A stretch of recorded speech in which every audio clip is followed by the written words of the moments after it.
I was 19 years old when I saw a man turn into ice. I still remember the sound it made. Not a scream, just a soft, wet sound, like water freezing inside glass. It happened in the winter of 1987, in a small village surrounded by mountains. There were only a few dozen houses, and when the snow came heavily, the road disappeared completely.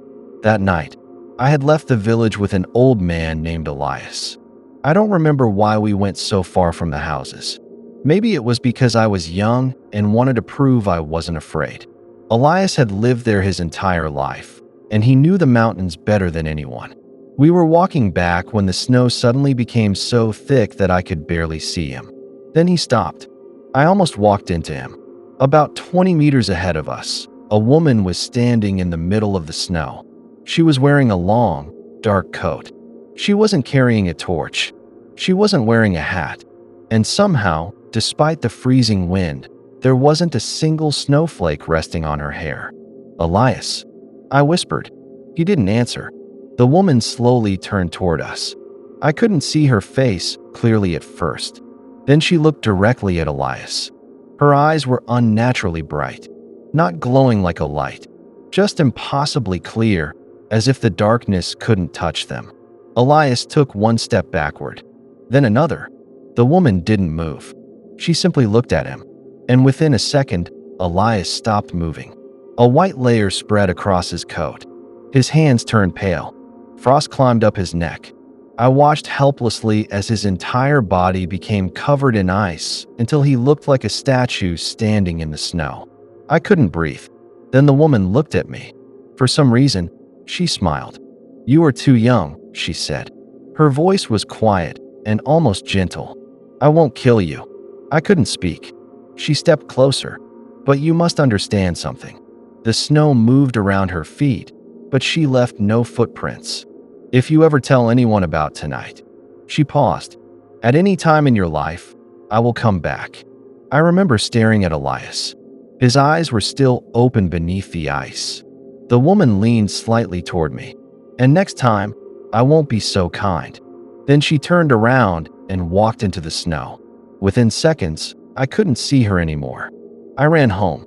I never told anyone. Not my parents. Not the police. Nobody. Elias was never found. The village assumed he had been caught in the storm. And for the next several decades, I carried that night alone. Eventually, I left the village. I found work in the city. I met a woman named Anna. She was kind, funny, and beautiful in a way that made me forget about everything else. We fell in love. We married. We had children. For years, I convinced myself that the woman in the snow had been something my frightened 19-year-old mind had created. Then, one winter night, everything changed. Our children were asleep upstairs. Snow was falling outside. Anna and I were sitting together in the living room when I suddenly remembered Elias. I don't know why I did it. Maybe because I had spent so many years carrying the secret that eventually it became too heavy. I told Anna everything. The village, the storm, Elias, the woman, her eyes, the ice, and the promise she had made. Anna didn't interrupt me once.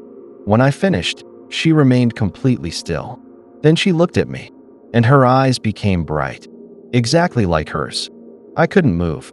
Anna slowly stood up. For the first time since I had met her, her face looked completely unfamiliar. She walked toward the front door. She put on her coat. Then she looked back at me. "I told you not to tell anyone." My whole body went cold. She opened the door. Cold air rushed into the house. She looked toward the stairs where our children were sleeping. "For my children," she said quietly, "I will let you live." I couldn't speak. "But if I ever hear that my children aren't happy because of you," she looked directly into my eyes. "For any reason, I will come back." She stepped outside.